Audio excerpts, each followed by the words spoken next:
Prove tecniche di disintegrazione di un'alleanza che mette a rischio l'intero centrodestra. Forza Italia da una parte e Lega dall'altra. Ore 12 circa, Palazzo Balbi. Luca Zaia viene chiamato a commentare il durissimo attacco dell'alleato regionale Flavio Tosi sul terzo mandato. 24 ore prima il deputato azzurro era stato lapidario. Incoerente, da presidente di regione mise il blocco di 2 mandati agli assessori, ma lui vuole governare per sempre. All'inizio Zaia nicchia velenoso. Mi perdoni, io non replico, a un segretario deve replicare un segretario. Io trovo strano che un sindaco che può fare solo 2 mandati invece può stare tutta la vita in Parlamento.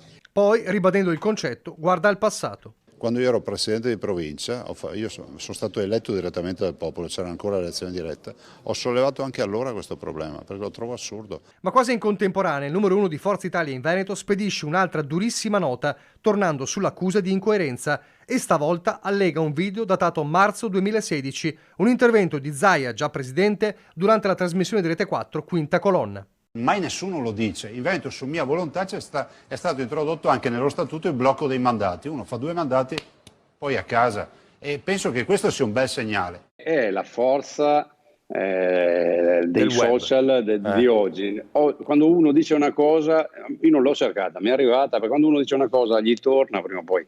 Se sei coerente ti torna positivamente, se sei incoerente ti fai male. Lui stesso aveva detto che per combattere la casta bisognava mettere il limite ai 2 mandati. Adesso ha cambiato idea, è legittimo cambiare idea, però faccio notare il fatto che appunto abbia cambiato idea nel frattempo.